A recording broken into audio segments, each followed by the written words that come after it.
Hello everyone, कैसे आप सभी। आई होप सभी अच्छे होंगे। बेटा जो लास्ट टॉपिक हमने पढ़ा था that was the transcription and post transcription changes, जिसमें हमारा लास्ट स्टेप जो सबसे मेन था वो रह गया, दैट इज द स्प्लाइसिंग। तो आज हमें स्प्लाइसिंग डील करना है। तो next one is the splicing. तो बेटा fourth process is the splicing process.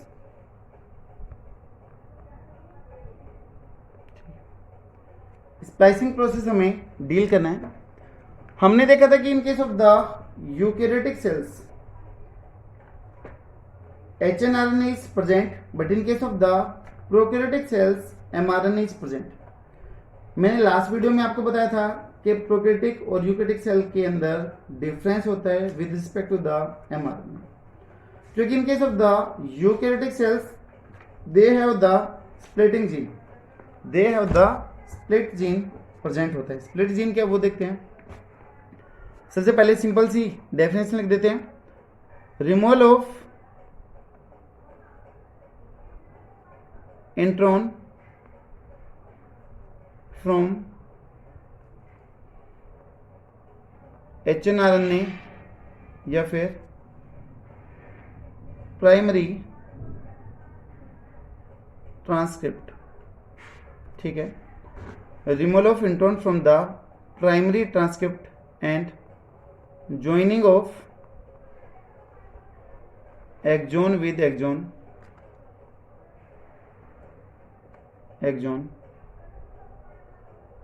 take place।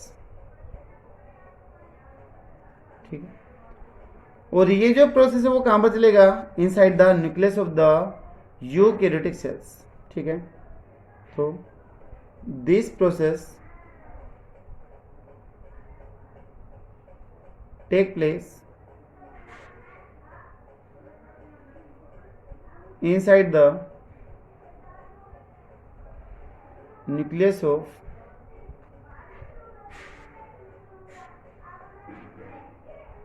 Eukaryotes, उनके न्यूक्लियस के अंदर चलेगा। क्या प्रोकैरियोटिक के अंदर ये प्रोसेस होगा? नहीं होगा, क्योंकि मैंने बोला था कि वहां पर स्प्लिट जीन नहीं होता है, दे हैव द कंटिन्यूस जीन। ठीक है, बिकॉज यूकैरियोट्स हैव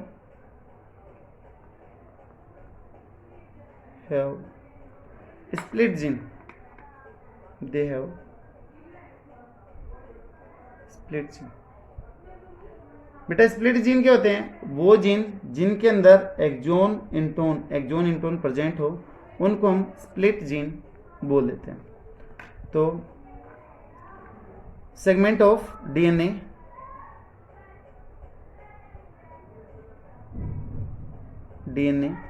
या फिर सिंपली आप डीएनए या फिर जीन भी बोल सकते हो, which have both exon and intron, जिसके अंदर एक्सोन और इंट्रोन दोनों प्रेजेंट होते हैं, उसको हम स्प्लिट जीन बोलते हैं। ठीक है, जैसे मान लो मैं बोलूँ कि सिंपली ये जो डीएनए से बन के है, तो दिस वन इज द, या चलो पहले डीएनए को ले लेते हैं, 5 prime, this one is the 3 prime, 5 prime, इधर है एक्सोन, फिर यहाँ पर इंट्रोन, फिर यहाँ पर एक्सोन, ऐसे बार बार रिपीट होते रहेंगे। तो यहाँ पर देखो एक्सोन इंट्रोन, तो जो दो काम की चीजें हैं एक्सोन वो एक दूसरे से अलग है, टूटी हुई है, बीच में गैप आ रहा है किसका? इंट्रोन का। तो इसलिए इसको हम स्प्लिट जीन बोलते हैं। इसका बेटा क्या होगा? ट्रांसक्रिप्शन होगा, तो क्या बनेगा बोलो इससे? आरएनए बनेगा, और वो जो आरएनए होगा that is known as the HNRNA, या फिर उसको हम प्राइमरी ट्रांसक्रिप्ट भी बोल देते हैं, also known as the primary transcript. यहां पर बेटा पोलैरिटी 5 प्राइम 3 प्राइम होगी। अब देखो जो यहां पर था उसकी जस्ट अपोजिट इंफॉर्मेशन एंटीसेंस था तो सेंस इन्फॉर्मेशन यहाँ पर क्या हो जाएगी, प्रिंट हो जाएगी। तो जो जो चीज़ें जहाँ पर थी वही सारी की सारी चीज़ें इधर भी क्या हो गई है, प्रिंट हो गई है। तो यहाँ पर भी बेटा इंट्रॉन एक्सॉन ऐसे आ जाएंगे, ठीक है। तो यहाँ पर ये बन गया। अब यहाँ पर हमें क्या करना है कि इंट्रॉन को हटाना है। अगर मान लो मैं आपको सिंपली ऐसे दिखा दूं बिना प्रोसेस के कि ये जो एक्सॉन आ गया, ये इंट्रॉन बेटा इधर ऐसे फोल्ड हो गया और ये एक्सॉन ऐसा, ठीक है। उसके बाद में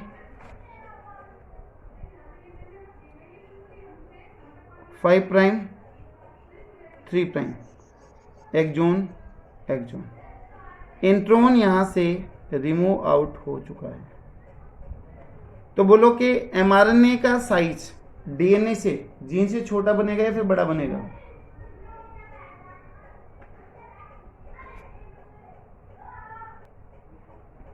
तो बेटा ये था इसका बेसिक कि एचएनआरएनए से एमआरएनए कैसे बनता है, ठीक है।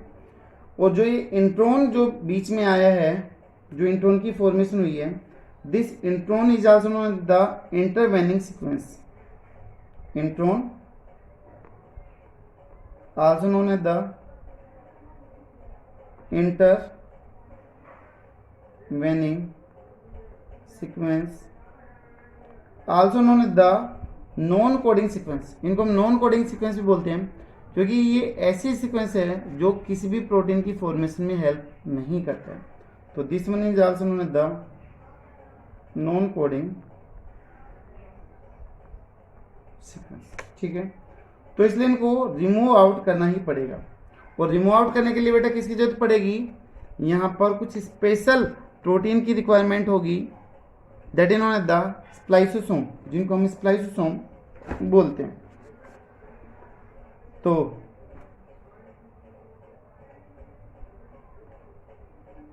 स्प्लाइसोसोम, ठीक है। स्प्लाइसोसोम क्या है? These are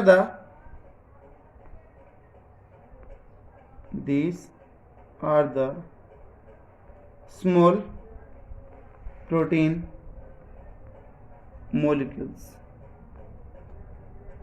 small protein molecules हैं जिनका साइज या फिर जिनका wait near about 40 to 60 sRNA के जितना होता है, ठीक है। तो size is near about 40s to 60s RNA के जितना होगा, ठीक है। जो यूनिट है उसके जितना ये दिखाई देगा। 40s सबसे पहला किसमें से निकाला गया था? ईस्ट के अंदर से निकाला गया था, इतने साइज का। और लगभग जो 60s का वो किसमें निकाला गया था? मैमेलियन सेल के अंदर से निकाला गया था, ठीक है। ये और बेटा जो स्प्लाइसोसोम बनते हैं, जो पूरा का पूरा कम्प्लेक्स है, देखो जो पूरा का पूरा कम्प्लेक्स है वो तो हम ये बोलते हैं कि लार्ज है एक तरीके से, है ना। ये तो लार्ज है क्योंकि छोटी छोटी बहुत सारी यूनिट आपस में जुड़ेगी तो एक स्प्लाइसोसोम बनता है जिसका साइज लार्ज होता है, लेकिन इसकी जो सब यूनिट है बेटा वो छोटी होती है। तो स्प्लाइसोसोम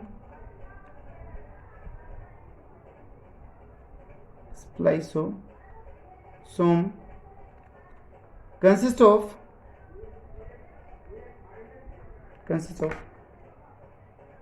SNRNP, ठीक है। Small nuclear ribonuclear protein, also known as the SNRNA, ये भी बोलते हैं। तो these RNA are usually consist of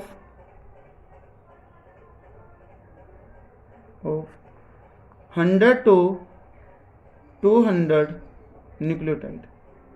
100 से लेके 200 न्यूक्लियोटाइड का ये बना हुआ होता है, ठीक है। और यही बेटा जो आरएनए है ना, जो एसएनआरएनए वो किसके साथ में जुड़ जाता है? प्रोटीन के साथ में जुड़ जाता है। और वो पूरा का पूरा कम्प्लेक्स फिर क्या कहलाता है आपका, SNRNP कहलाता है। एक्चुअली में ये तो क्या हो गया आपका RNA हो गया जो इतने साइज का है, और जो ये SNRNA है अगर ये प्रोटीन के साथ में जुड़ जाए, अब जो पूरा का पूरा कम्प्लेक्स बना है that is known as the SNRNP। एक बार फिर से देखिएगा, मैं आपको अच्छे से चीज़ क्लियर करता हूँ। स्प्लाइसोसोम बेटा जितने भी यूनिट हैं उन सभी का जो कम्प्लेक्स बना है this one is the spliceosome, ठीक है, जिसमें U1, U2, U4, U5 और U6। तब ये सारे के सारे कम्प्लेक्स जुड़ेंगे तो एक जो बड़ा कम्प्लेक्स बना है उसको हम क्या बोल देंगे, स्प्लाइसोसोम बोल देंगे, ठीक है, जो प्रोटीनस नेचर का है। उसके बाद में इसका साइज 40s to 60s हो सकता है। 40s का लगभग किसमें, इसमें मिला था, 60s का किसमें, मैमेलियन के अंदर है। अब जो स्प्लाइसोसोम जो कंसिस्ट हैं दे आर द SNRNA। पहले तो हम RNA की बात करें, एक्चुअली में जो स्प्लाइसोसोम है वो दो चीज़ों का कम्बिनेशन है, RNA प्लस में प्रोटीन। तो बेटा जो RNA है उसके लिए हम SNRNA बोल दें, स्मॉल न्यूक्लियर RNA बोल दें, जो न्यूक्लियस के अंदर प्रेजेंट होगा। कितने न्यूक्लियोटाइड का बना होगा, 100 to 200 न्यूक्लियोटाइड का बना होगा। अगर वो SNRNA प्रोटीन के साथ में जुड़ जाए तो उसको हम क्या बोलते हैं, संरप बोलते हैं, SNRNP बोलते हैं, ठीक है, that is small nuclear RNA protein. और ये क्या था, SNRNA। ये चीज़ क्लियर होगी, दोनों के बीच में डिफरेंस है क्या, these are the only RNA and these RNA segment when join with the protein that make the SNRNP। और जो ये SNRNP है बेटा इसका प्रोनाउंस होता है एक्चुअली में, तब इंग्लिश में बोलते हैं तो एक साथ बोलने पर इसको ये संरप्स की साउंड या प्रोनाउंसिएशन देता है, संरप्स, SNURPS, संरप्स बोला जाता है, ठीक है। और जितने भी ये कम्प्लेक्स हैं दे आर SNRNP, ठीक है। Complex have U1, U2, U4, U5 and U6 unit होती है, ठीक है। अब जी सभी के सामने U क्यों लिखा गया है, बिकॉज बेटा these are the uridine rich, इनके अंदर यूरिडिन के अमाउंट ज़्यादा होती है, तो दे आर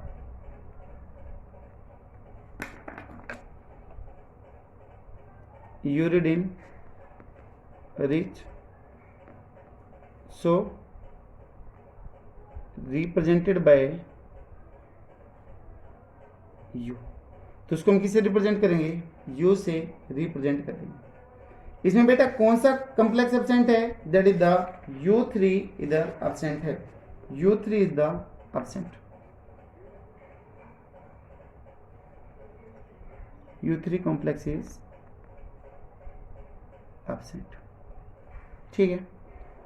अब ये जो कम्प्लेक्स है वो कैसे काम करेंगे वो चीज हम यहां पर देखेंगे। सबसे पहले हम देख लेते हैं कि this one is the primary transcript 5 prime and this one is the 3 prime, जिसको हम HNRNA या फिर प्राइमरी ट्रांसक्रिप्ट बोल देते हैं, ठीक है। यहां पर क्या बेटा, एक्सोन, यहां पर क्या है, एक्सोन, और दो एक्सोन के बीच में क्या जाएगा, इंट्रॉन आ जाएगा। दो एक्सोन के बीच में क्या होगा, इंट्रॉन होगा, ठीक है। This one is the exon first and this one is the exon second. ये जो रीजन है जहां से ये सीक्वेंस कट करेगी, this one is the 5 prime splicing site, 5 prime splicing site है। This one is the 3 prime splice site है। बेटा जो ये बीच का रीजन है ये पूरा का पूरा इंट्रोन है, इंट्रोन के भी बीच में एक रीजन आता है that is adenine rich and this one is known as the branch point, जिसको हम ब्रांच पॉइंट बोलते हैं। This one is the structure of primary transcript है, ठीक है। अभी होगा क्या, जो स्प्लाइसोसोम कम्प्लेक्स है वो इधर आके धीरे धीरे बाइंड करेंगे। कैसे बाइंड करेंगे देखिएगा, वही प्राइमरी ट्रांसक्रिप्ट है 5 prime 3 prime, exon first, exon second, बीच में इधर इंट्रॉन। ठीक है, यहां पर बेटा सबसे पहले आके बाइंड करता है U1 कम्प्लेक्स। ठीक है, U1 कम्प्लेक्स आके बाइंड करेगा। उसके बाद में जो ये ब्रांच पॉइंट था जहां पर A था वहां पर आके बाइंड करता है UT आके बाइंड करेगा। अब बेटा जैसे ही ये UT आएगा तो ये दूसरे कम्प्लेक्स को अट्रैक्ट करने के लिए क्या है, हेल्पफुल है। एक तरीके से ये रिकॉग्निशन थे जिन्होंने इस साइट को पहचाना था। अब होगा क्या कि जो ये 5 प्राइम है यहां पर U1 था, उस U1 के ऊपर आएंगे U4, U5 and the U6। और एक्चुअली में तब ये आते हैं तो बेटा ये पूरी की पूरी जो सीक्वेंस है वो बेंड होनी, फोल्ड होनी क्या कर जाती है, स्टार्ट कर जाती है। तो ये कम्प्लेक्स कुछ ऐसा दिखाई देगा आपको।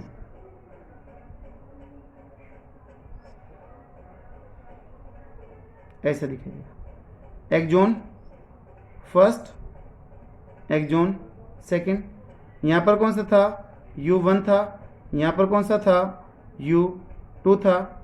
ठीक है, चाहो तो आप U2 को बेटा इधर भी रिप्रेजेंट कर सकते हो। तो इधर था U2, यहां पर हमारे कम्प्लेक्स आके जुड़ गए थे कौन कौन से, U4, U5 and the U6। ऐसे आके ये जुड़ गए थे। अब जुड़ने के बाद में क्या होगा कि दे यूज द एटीपी एनर्जी, वो एटीपी एनर्जी का यूज करेंगे, use ATP energy for the removal of intron. ठीक है, दे आल्सो द कैटालिटिक या फिर कटिंग एक्टिविटी।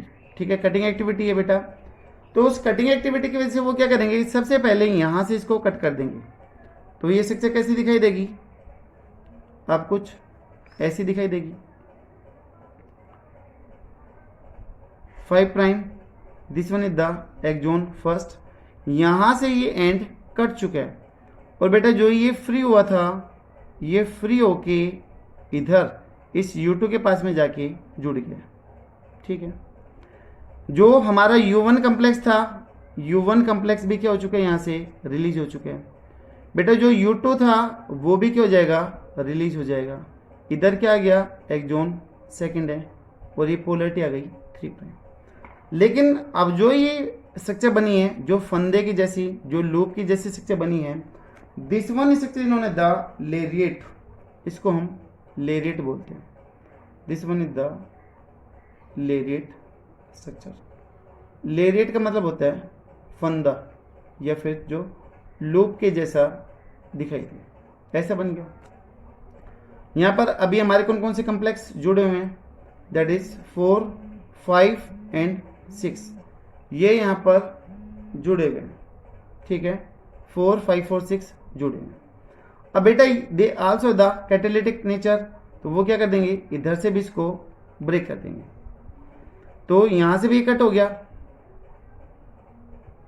तो यहां पर तब ये रिमूव करेगा, तो यहां से क्या क्या चीज हो जाएगी, जो ये लेरिएट था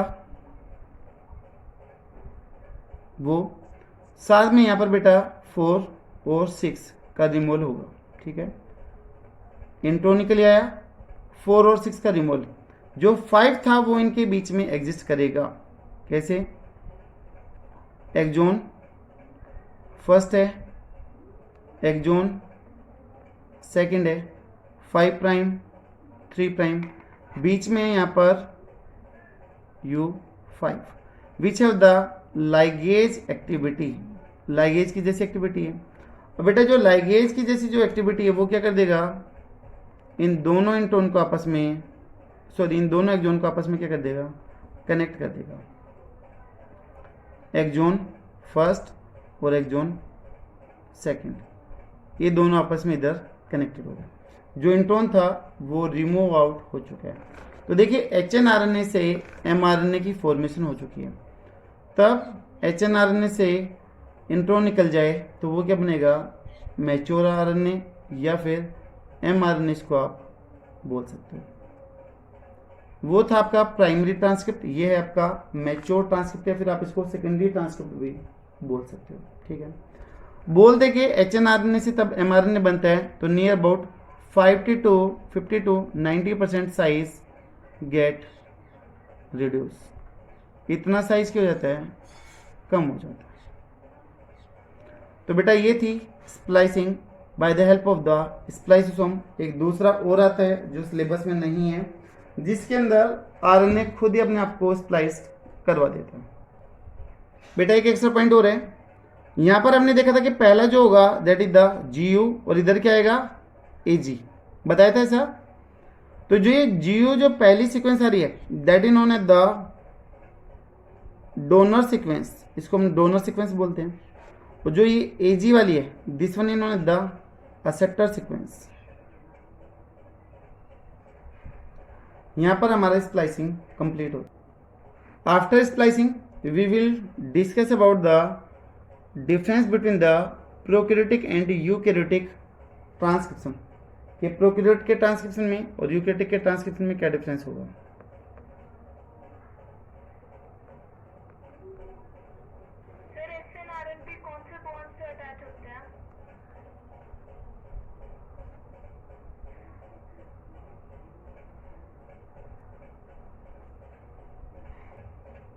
तो बेटा दोनों के अंदर डिफरेंस देखते हैं। प्रोकैरियोटिक सेल में ट्रांसक्रिप्शन कहां पर होगा, अकर इन साइटोप्लाज्म। यूकैरियोटिक में इनसाइड द न्यूक्लियस में होगा। ठीक है, इसमें क्या कोई स्पेसिफिक रीजन है, साइट है क्या, टाइम है कि ये प्रोसेस कब होगा, भाई ये तो कुछ होता ही नहीं है प्रोसेस, तो यहाँ पर कोई भी स्पेसिफिक पीरियड कोई भी स्पेसिफिक टाइमिंग तो होगी नहीं, नो स्पेसिफिक पीरियड।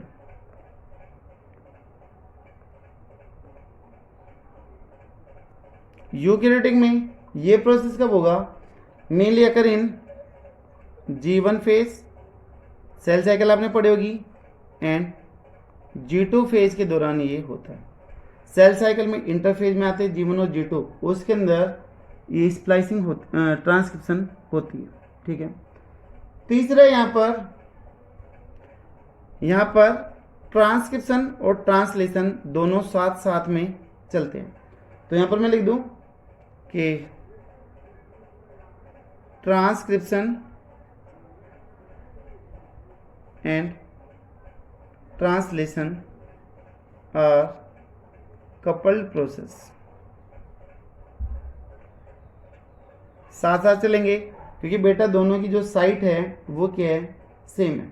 ठीक है, इसमें बोथ रन सेपरेटली, ये अलग अलग रन करेंगे क्योंकि दोनों की जो साइट है वो अलग अलग है। जो ट्रांसक्रिप्शन है वो कहां पर होगा, न्यूक्लियस में, और ट्रांसलेशन कहां पर होगा, साइटोप्लाज्म में। तो इसलिए दोनों की साइट कैसी है, अलग अलग है यहाँ पर। ठीक है, उसके बाद में ट्रांसक्रिप्शन के अंदर कितना पॉलीमरेज इंक्लूड होगा यहाँ पर प्रोकैरियोटिक में, only one single RNA polymerase first use होगा। ठीक है, फर्स्ट भी ना लिखें, सिंगल पॉलीमरेज लिख दें। यहाँ पर कितने टाइप थे बेटा, 3 आरएनए पॉलीमरेज आर यूज। और हमने देखा था कि तीनों का जो काम है, जो तीनों के फंक्शन है बेटा, वो भी कैसे हैं, अलग अलग है। ठीक है, अलग अलग होंगे। यहाँ पर आरएनए पॉलीमरेज को काम करने के लिए किसी भी ट्रांसक्रिप्शन फैक्टर की कोई भी नीड नहीं होती है, तो no need of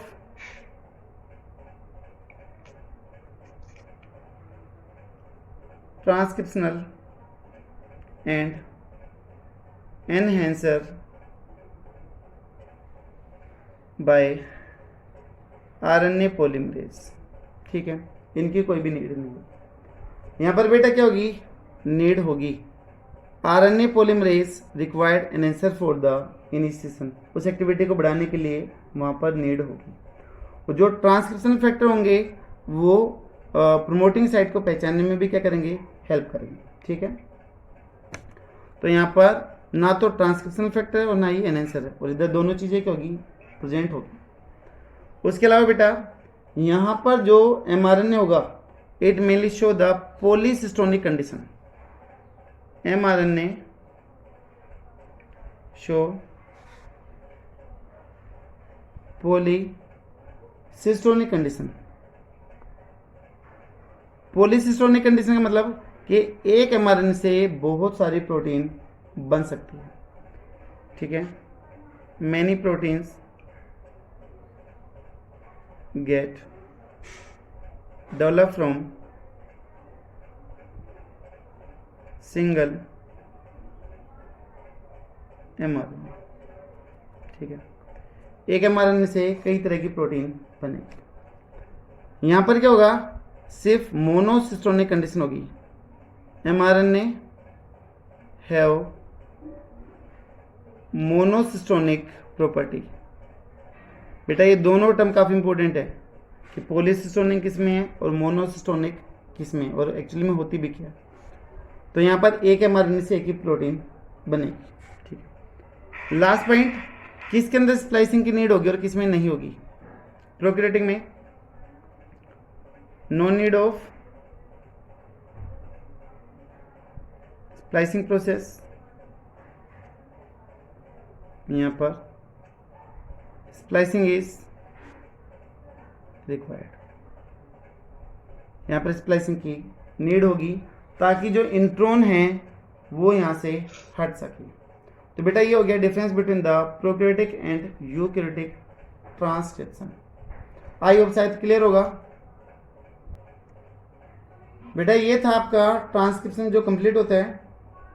in next video we will discuss about the remaining part of this topic, that is tRNA and mRNA।